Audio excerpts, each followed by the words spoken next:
اسرائیل کی ایران کے خلاف جارحیت جاری۔ تہران، کرم شاہ، اصفہان سمیت ایران کے 10 سے زائد شہروں میں دھماکے۔ وہ شہر میں کنگن بندرگاہ اور پارس گیس فیلڈ پر بھی حملہ۔ ایران نے اسرائیل کا ایک اور جنگی طیارہ مار گرایا۔ F-35 لڑاکا طیارے کا پائلٹ بھی گرفتار۔ ایران نے گزشتہ رات بھی اسرائیل کے 2 لڑاکا طیارے تباہ کیے، ایک پائلٹ گرفتار کیا تھا۔ اعلام میں 3 اسرائیلی ڈرونز بھی تباہ کیے گئے۔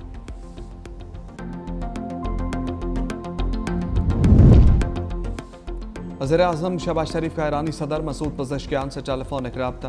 ایرانی عوام سے اظہار یکجہتی۔ اسرائیلی جارحیت کے شدید الفاظ میں مذمت بھی کی۔ کہا ایران کو اقوام متحدہ کے چارٹر کے تحت اپنے دفاع کا حق حاصل ہے۔ پاکستان خطے میں امن کے فروغ کے لیے اپنا کردار ادا کرنے کو تیار ہے۔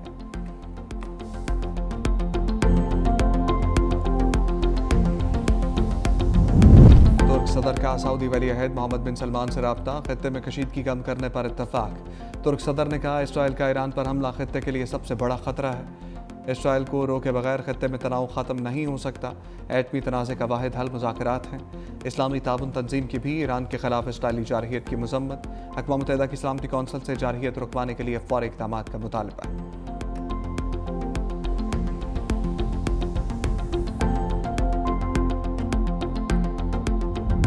اسرائیل کا غرور، F-35 چکنا چور۔ ایران نے صہیونی فوج کے 3 امریکی اسٹیلتھ طیارے مار گرائے۔ خاتون سمیت 2 پائلٹ گرفتار کرنے کا دعویٰ۔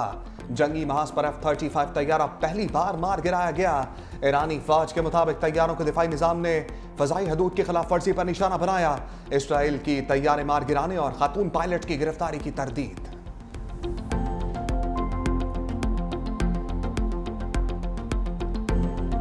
امریکی آشرباد میں اسرائیل کی ایران کے خلاف مسلسل جارحیت۔ جنگ میں ایران کو غزہ سے پہلے ترجیح پر رکھ لیا۔ تازہ حملوں میں مزید 3 جوہری سائنسدان شہید۔ Deputy intelligence brigadier general Ghulam Mirza Mehrabi اور deputy operations for general staff brigadier general Mehdi Rabbani نے جام شہادت نوش کیا۔ اسرائیلی طیاروں کے فردو اور اصفہان میں جوہری تنصیبات پر حملے۔ ایران کا فردو سائٹ پر محدود نقصان کا اعتراف۔ ایرانی حکام کے مطابق اہم ساز و سامان اور مواد پہلے ہی محفوظ مقامات پر منتقل کیا جا چکا۔ کسی بھی تابکاری کا پھیلاؤ نہیں ہوا۔ ایٹمی تنصیبات کی آڑ میں نہتے شہریوں پر بمباری۔ تہران میں رہائشی کمپلیکس پر حملہ، 20 بچوں سمیت 60 افراد شہید۔ تبریز، لرستان اور ہمدان اور کرمان شاہ کے علاقوں پر بموں کی برسات، شراز پر فضائی حملے۔ اسرائیل کو بھاگنے نہیں دیں گے، مفلوج کر کے دم لیں گے۔ ایرانی سپریم لیڈر آیت اللہ خامنہ کا 2 ٹوک اعلان۔ کہا جوابی حملے میں ایران کی مسلح افواج نے کوئی کوتاہی نہیں برتی۔ اسرائیل کا جرم ناقابل معافی ہے۔ ایران کی مسلح افواج اس وقت تک نہیں رکیں گی جب تک مجرموں کو سزا نہ دی جائے۔ ایرانی پاسداران انقلاب کے کمانڈر جنرل واحدی کہتے ہیں پوری قوت سے جواب دیا۔ اسرائیل کو سمجھ آ گئی ہوگی۔ اسرائیلی وزارت دفاع صنعتی اور فوجی مراکز کو نشانہ بنایا تو تھیم، اودا اور تلنوف کے فضائی اڈے بھی ہدف تھے۔ 150 سے زائد اہداف کو کامیابی سے نشانہ بنایا گیا۔ اسرائیل پر جلد ہی خیبر میزائل داغے جائیں گے، دنیا حیران رہ جائے گی۔ صفاق نتن یاہو کا ایران پر حملے جاری رکھنے کا اعلان۔ اسرائیلی وزیراعظم نے کہا ایران کے خلاف جنگ آسان نہیں ہوگی۔ ایران کے جوہری افزودگی کے نظام کو نشانہ بنانا اولین ترجیح ہے۔ ایرانی عوام سے مخاطب ہوتے ہوئے کہا یہ وقت ہے ایرانی عوام اپنی حکومت کے خلاف آواز بلند کرے۔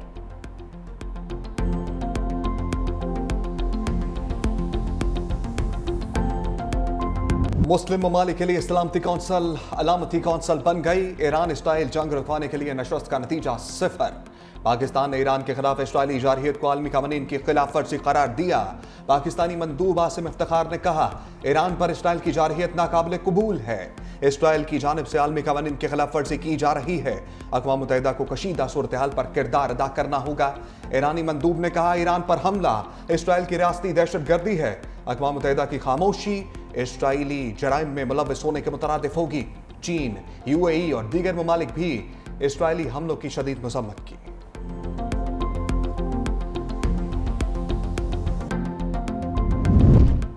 ایران اسرائیل جنگ روکنے کے لیے اہم رابطے۔ سعودی ولی عہد محمد بن سلمان اور امریکی صدر میں ٹیلی فونک گفتگو۔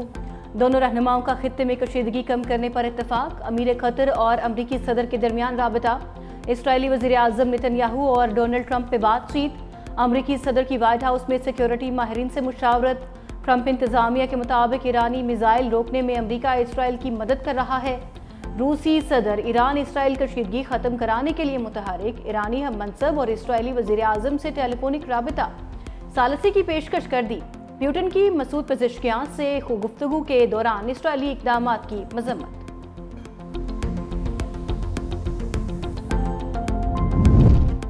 اسرائیلی حملوں کے دوران امریکہ سے جوہری مذاکرات بے معنی ہے۔ ایرانی وزیر خارجہ عباس اراغچی کا موقف، کہا جب تک صہیونی جارحیت ختم نہیں ہوتی مذاکرات کا کوئی فائدہ نہیں۔ امریکہ اسرائیل کا سب سے بڑا اتحادی ہے، ایسی صورتحال میں کس طرح امریکہ سے مذاکرات کیے جا سکتے ہیں؟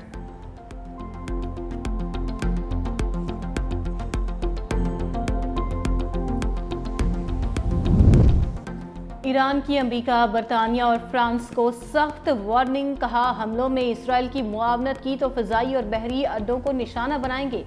ایرانی صدر مسعود پزشکیان کی سربراہی میں اعلیٰ سطح کا سیکیورٹی اجلاس۔ ایرانی میڈیا کے مطابق اجلاس میں اسرائیل کے حملوں کا مؤثر جواب دینے کے طریقوں پر تبادلہ خیال۔ گزشتہ سال اسرائیل پر ایرانی حملہ ناکام بنانے میں مغربی ممالک نے مدد کی تھی۔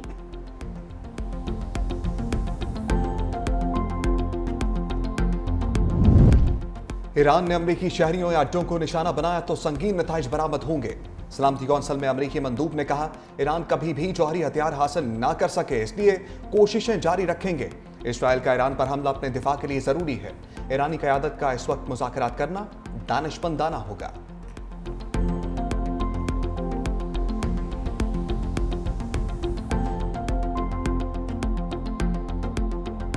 اسرائیلی فوج ایرانی حملوں سے نقصان کو چھپاتے رنگے ہاتھوں پکڑی گئی۔ امریکی نیوز چینل کو وزارت دفاع کی تباہ عمارت کی کوریج سے روک دیا۔ فوکس نیوز کے نمائندے کو زبردستی جائے وقوع سے دور کر دیا۔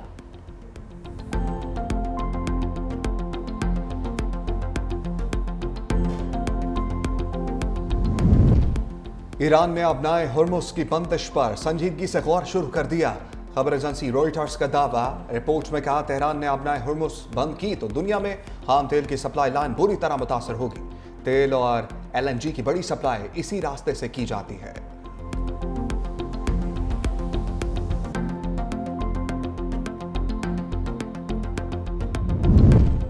وزیر اعظم شہباز شریف کا ایرانی صدر مسعود پزشکیان سے ٹیلی فونک رابطہ۔ ایرانی عوام سے اظہار یکجہتی، اسرائیلی جارحیت کی شدید الفاظ میں مذمت، کہا ایران کو اقوام متحدہ کے چارٹر کے آرٹیکل 51 کے تحت اپنے دفاع کا حق حاصل ہے۔ پاکستان خطے میں امن کے فروغ کے لیے اپنا کردار ادا کرنے کو تیار ہے۔ عالمی برادری اور اقوام متحدہ اسرائیل کے جارحانہ رویے اور غیر قانونی اقدامات کے خاتمے کے لیے فوری اقدامات کرے۔